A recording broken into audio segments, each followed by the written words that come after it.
네, 안녕하세요. 소개받은 에너지 정의행동의 이영경입니다.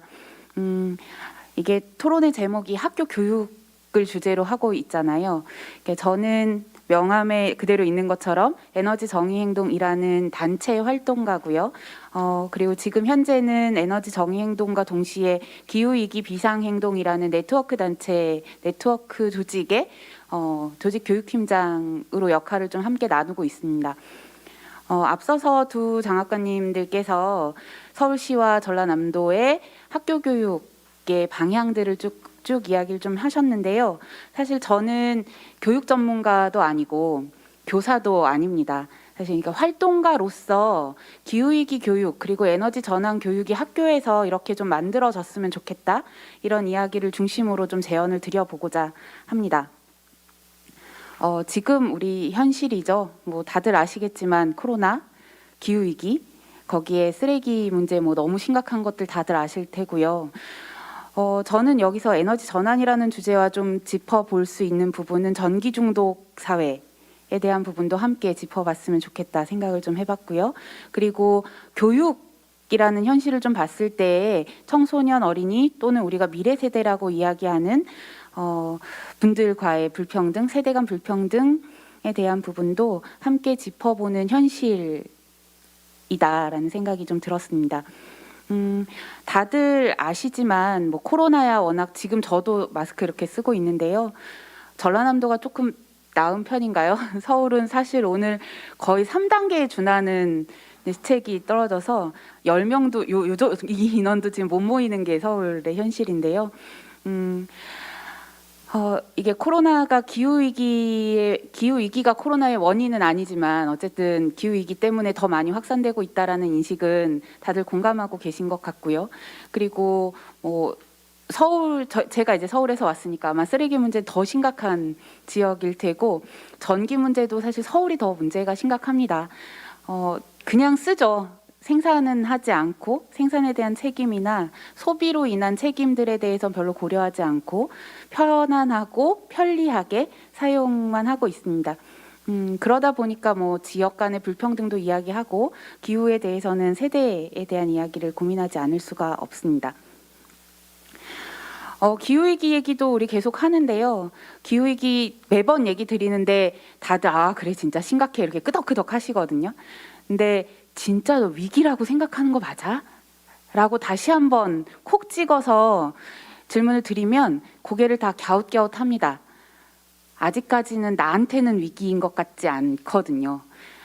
그래서 이게 정말 내 문제다라는 이야기들 그리고 내 문제이기 때문에 나는 어떤 교육을 받아야 하고 나는 어떤 이야기를 해야 되고 또 나는 어떻게 움직여야 되느냐 라는 것으로 조금 더 좁혀서 이야기해야 되지 않을까. 사실 제가 화면으로 드린 것은 자료로 드린 것은 제 휴대폰입니다. 제 휴대폰 24시간 매일 거의 들고 있는 휴대폰 속에 이미 기후위기가 쏙쏙쏙쏙 들어오고 있더라. 뭐 산불, 호우, 산사태, 태풍, 코로나도 포함해서요. 심지어 폭염까지 이 수많은 기후위기 현상들이 이미 나한테도 오고 있더라. 근데 학생들에게 정말 기후위기가 너의 발등 위에 떨어졌어 라고 메시지가 되는 교육이 얼마나 있을까 이런 생각을 좀 같이 해보게 됐었지요. 네. 잠시만요. 네, 이게 잘 안 먹네요. 네. 학교 교육을 그 와중에 이제 학교 교육을 좀 들여다보면요. 요번에 아까 서울시에서 정지식 팀장님 말씀 주셨는데 청소년 기후행동을 하고 있는 청소년들이 교육청에 찾아와서 면담을 했고 요구를 했다. 아마 그 면담자 중에 한 명이었을 것 같아요. 경향신문의 김석영이라는 청소년이 인터뷰를 했는데요. 그 내용에 보면 학교에서는 기후위기를 가르쳐주지 않는다. 기후위기 왜? 과학 시간에도 지구온난화 뭐가 문제인지도 알려주고 미세먼지가 어떻게 일어나는지도 알려주고 온난화의 주범이 되는 6대 온실가스가 뭔지도 알려주는데 왜 기후위기를 가르쳐주지 않느냐? 너 수업 시간에 잔 게 아니냐? 이렇게 얘기를 들었다고 해요. 사실 서경 청소년이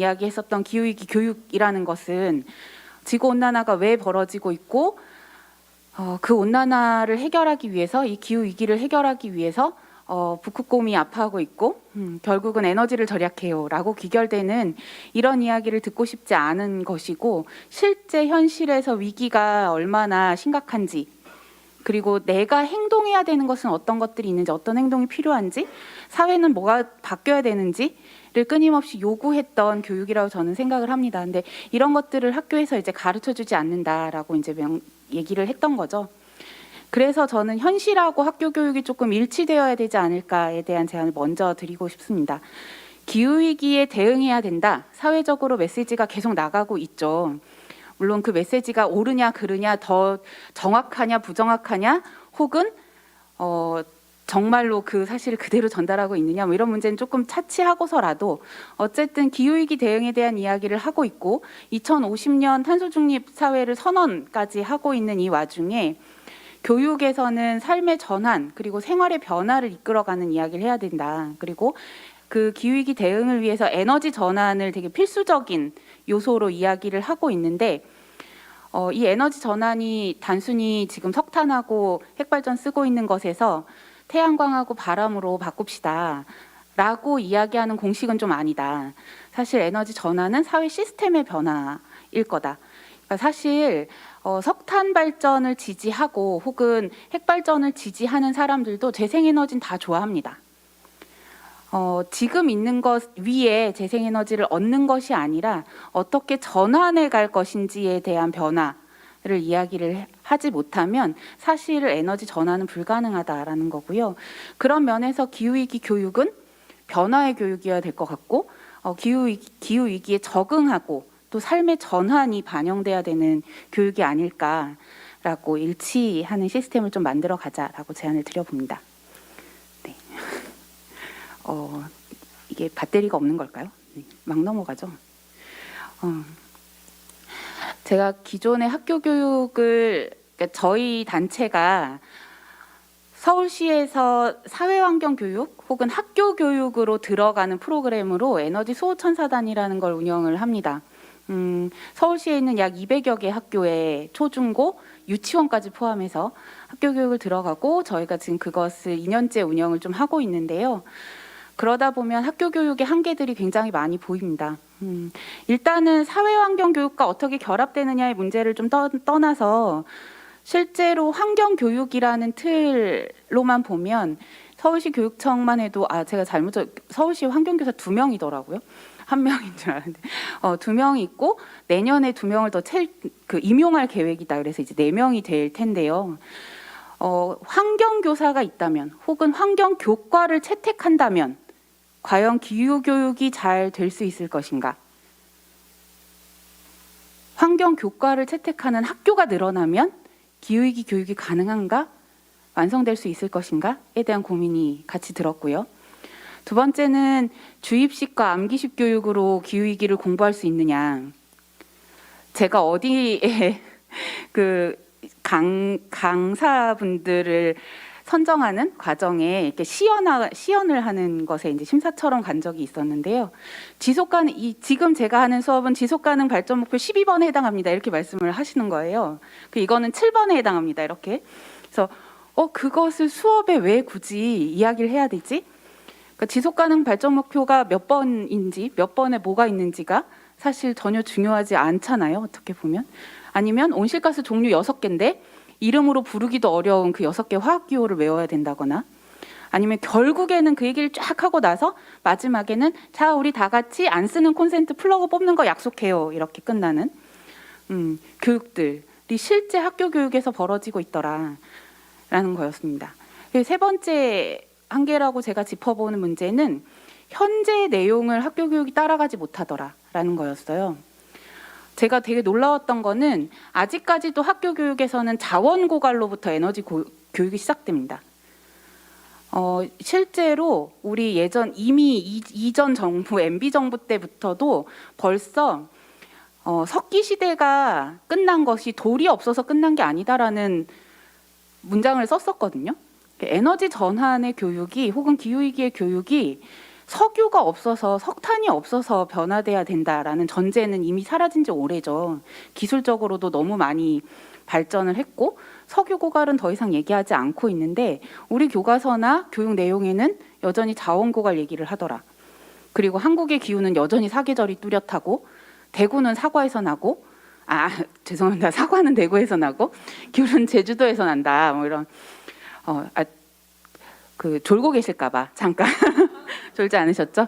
네, 귤은 제주도에서 난다. 뭐 이런 교육들, 이렇게 되게 정형화된 교육의 내용들이 여전히 적용되고 있더라. 그리고 노동이라고 이제 저는 표현을 하지만, 그러니까 노동에 있어서도 여전히 이제 직업이나 뭐 이런 문제, 요즘 중학교 1학년 학생들이 진로교육 굉장히 많이 하고 있는데 그 진로교육이나 이런 면에서도 그냥 되게 전형적인 일자리로만 이야기를 한다라는 거였어요. 이런 내용의 실제 지금의 변화들, 그리고 지금 필요한 변화, 요구받는 변화가 적용이 돼야 되지 않을까 같이 고민 좀 해봤습니다. 마지막으로 제가 짚고 싶었던 건 진실과 거짓을 가려내는 눈을 키우는 교육이 좀 필요하겠다라는 거였어요. 저희가 사실 에너지 운동을 하기 때문에 에너지 분야에 들어가 있는 교과 내용들을 좀 분석하는 경우들도 있는데요. 저희는 대표적으로는 이제 핵발전에 대한 이야기가 맞느냐 틀리냐 교과서에 어떻게 담겼느냐를 사실 많이 봅니다만 어떤 내용이 옳은 것인가, 그러니까 교과서상의 문장으로 들어가 있는 것뿐만이 아니라 내가 어떤 가치를 판단할 것인가에 대한 교육이 없다라는 생각을 했었던 거죠. 예를 들면 제가 길을 가다가 아주 예쁜 오늘 좀 바람 부니까요. 아주 예쁜 머플러를 지나가다가 봤는데 이 머플러를 어머 이거 너무 예쁘다 사야지 라고 생각해서 소비를 합니다. 이게 정말 내 눈에 예뻐서 정말 내가 그걸 필요해서 사는 건가, 아니면 그것을 판매하는 기업이 혹은 그걸 DP해 놓은 뭐 백화점이 이것은 네가 사실은 필요한 거 아니야? 라고 옆에서 계속 찔러서 내가 마치 필요한 것처럼 느껴서 사는 건 아닌가? 이런 식의 판단의 눈을 길러줄 교육이 조금은 부족하지 않은가라는 생각들을 좀 해봤습니다. 하나 넘기기가 네. 그런 상황들을 좀 짚으면서요, 제가 몇 가지 제언을 드리고자 감히 제언을 몇 가지 좀 적어봤습니다. 실제 밑에 있는 사진들은 저희가 이런 내용들을 담아서 이런 목표를 가지고 진행했던 활동 사진들을 밑에 같이 담았는데요. 일단 첫 번째는 하루 24시간 혹은 1년 365일 그리고 내 생애를 통틀어 평생 어우러져야 되는 교육이지 않을까.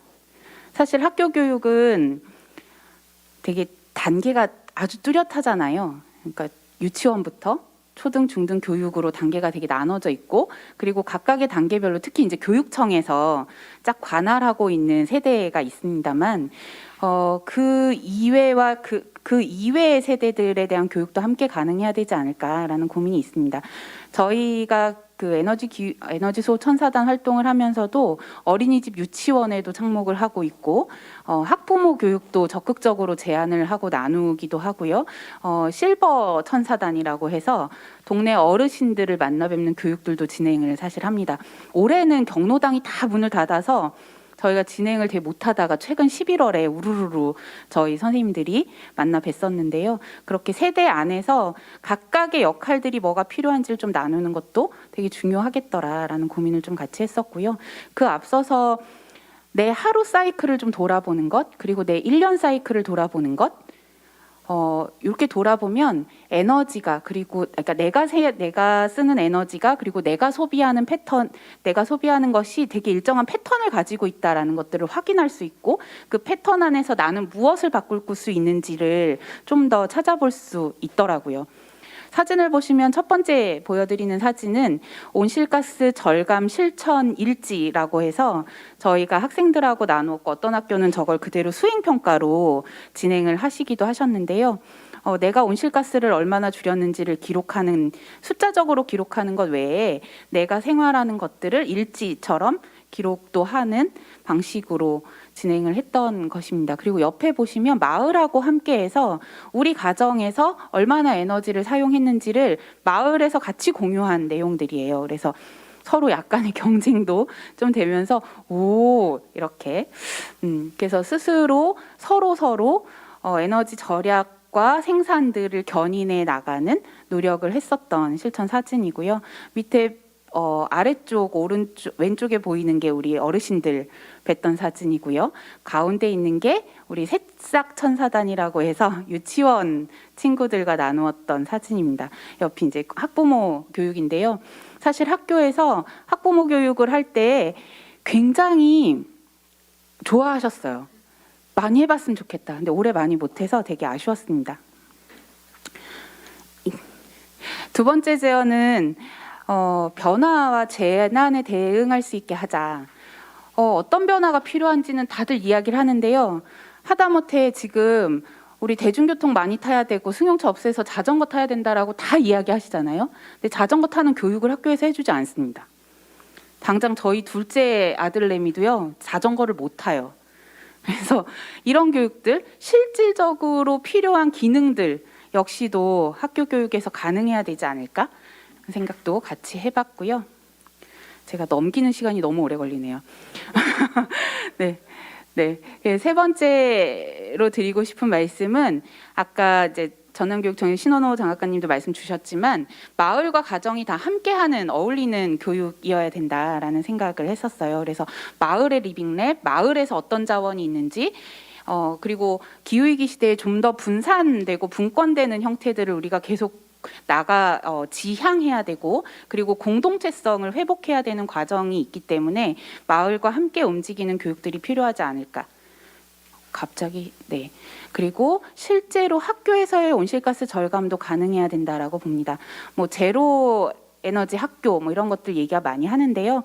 학생들 스스로가 우리 학교에서 뭘 감축할 수 있는지 찾아보고 그 찾는 노력들이 교육으로 전환되고 이것을 가지고 실질적으로 학교의 온실가스 감축이 일어날 수 있도록 그리고 감축 방안을 학생들이 찾는다면 그 실천이 학부모와 교사들이 연관지어서 함께 실천하고요. 그것이 실제 제도적으로 안정적으로 될 수 있기 위해서 거버넌스를 통한 예산의 지원들도 사실 필요하겠죠.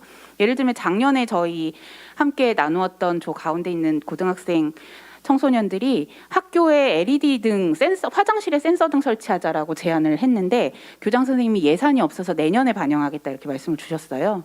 그러니까 그런 식으로 제안한 것들이 반영되는 모양들도 같이 가져가야 되지 않을까 고민을 해봤고요. 네, 고맙습니다. 마지막으로는 보시면 참여할 수 있고 권한도 나누고 책임도 내가 스스로 질 수 있는 교육이어야 된다라고 마지막에 좀 담아봤습니다. 보시면 제가 살고 있는 것이 아까 서울이어서 더 그렇다라고 말씀을 드렸는데요. 소비하는 것에 대해서 내 스스로의 책임을 인지하지 못합니다. 근데 그것이 단순히 이제 내 도덕성 혹은 내 윤리성에 기반해서 책임을 묻는 것이 아니라 이 사회에 공동으로 져야 하는 책임이라는 것들을 좀 가질 수 있게끔 이야기를 해야 된다. 그래서 요즘 민주시민, 세계시민 이런 용어 굉장히 많이 쓰잖아요. 그런 면에서 내 책임들이 어디까지이고 나는 그것을 위해서 무엇을 행동해야 하는가, 무엇을 표현해야 하는가 이런 교육들이 함께 나누어져야 될 것 같습니다. 실제로 기후위기는 더 이상 환경보호 교육이 아니다라는 게 제 결론입니다. 다들 이제 북극곰을 지켜주세요. 우리 동네 나무 숲을 지켜주세요. 당연히 필요한 메시지지만 그것만으로는 되지 않는 것이 사실 기후위기 교육이다. 실제로 환경부 보고서도 보면 결론이 취약계층 보호하는 정책들을 내야 된다라고 결론을 내고 있거든요. 그러니까 사회의 변화들을 요구해야 되는 것이 기후위기 교육이다. 그래서 그런 면에서 이제 개인의 도덕성에 호소하는 것 말고 실천하고 행동하는 그리고 변화를 만드는 교육으로 나갔으면 좋겠다는 거고요. 마지막으로 저희는 이렇게 쓰는데 저희 이제 학교에 강사 보내주세요 이렇게 요청을 선생님들이 많이 하시거든요. 네, 강사 말고 저희는 교육 활동가를 보내드립니다. 그러니까 지식을 전달하는 강사 그리고 환경은 좋아요라고 예쁜 것만을 이야기하는 강사가 아니라 실제로 같이 활동하자, 같이 행동하자를 이야기할 수 있는 활동가로 저희들 스스로 이렇게 자리매김을 좀 하려고 하고 있고 목적의식을 가지고 학교와의 만남들을 가지고 가고 있습니다. 이런 저희 같은 교육 활동가와 그리고 학교 현장들이 좀 자주 만나고 더 많이 만나는 기회들이 많아졌으면 좋겠고요. 마지막으로 덧붙여서 아까 서울하고 전남이 교류하는 프로그램이 있었잖아요. 그냥 단순히 도농의 교류, 학생들만의 교류가 아니라 이런 교육의 컨텐츠, 교육의 커리큘럼, 그리고 교육의 가치들도 함께 나눠지는 자리가 되었으면 좋겠습니다. 고맙습니다.